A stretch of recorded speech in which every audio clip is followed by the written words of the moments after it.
Hello everyone, it's time for another MFT June release countdown video. So none of the new products will be released until Tuesday. There'll be more info in my blog, which is linked directly below the video, right to the post. So yeah, today I'm using this is the Peekaboo Alphabet Uppercase Dynamics, and I made a couple of really fun and simple cards. Honestly, the most time-consuming part right here is getting the dies lined up on the cardstock.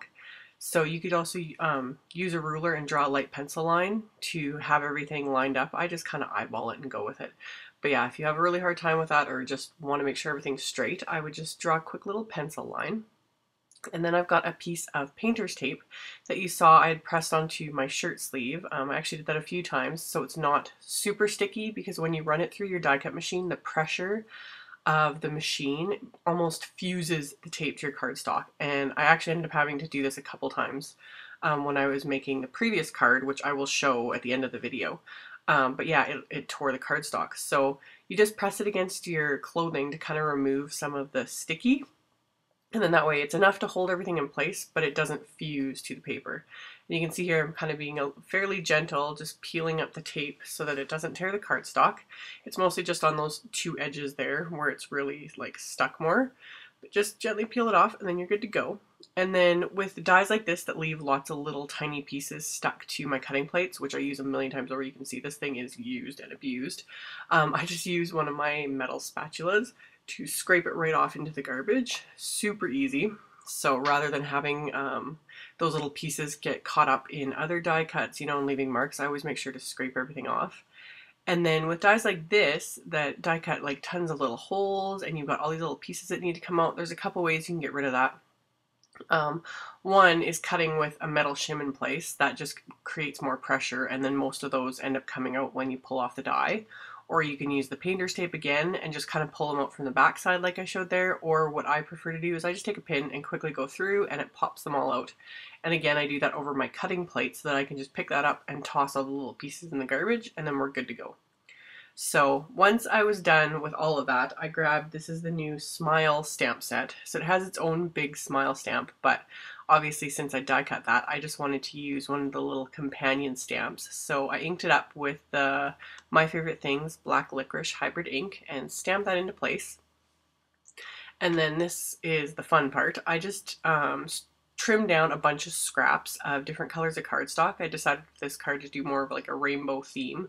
So a bunch of different strips. I used all MFT cardstocks, and then I flipped the white cardstock over here and added adhesive to the back, making sure to get it right above and below the words here, or the letters I mean.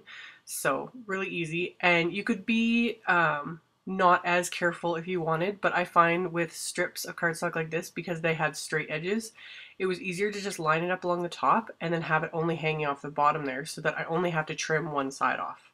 And it was just luck that the cardstock, all these scraps just happened to fit this little white panel perfectly.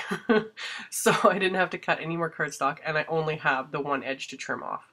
So you could use your scissors if you want, just follow along the bottom edge of the cardstock, or you can use your paper trimmer, which just makes things faster and gives you a perfectly straight edge. Again, if you have a hard time sometimes with keeping a straight edge when cutting with scissors, that's where the paper cutter is wonderful.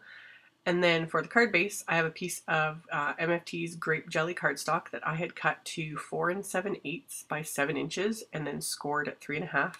So I'm making, of course, another 4-bar sized note card because I'm obsessed with them. And then I just popped some foam tape on the back of this, popped it onto my card, and then just to finish off the inside, I grabbed another piece of white cardstock that was trimmed slightly smaller than the 4-bar size, and I just applied adhesive just along the bottom here. And since I had all these pieces left over from trimming the front, I just used them again to create a cute little rainbow border.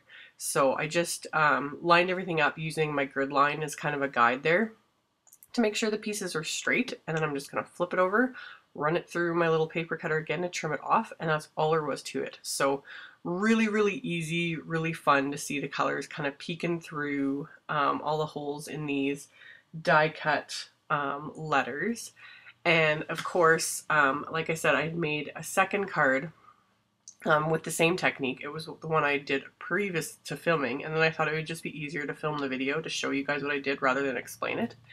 But yeah, same thing, just with this one I used different letters to spell the word hello, and I did it on an angle. And then adhered all the little cardstock strips on an angle as well. So really easy, really fun. As always, there'll be the link below to my blog post with links to all the supplies used with more info. Thank you guys so much for watching, and I'll see you all next time.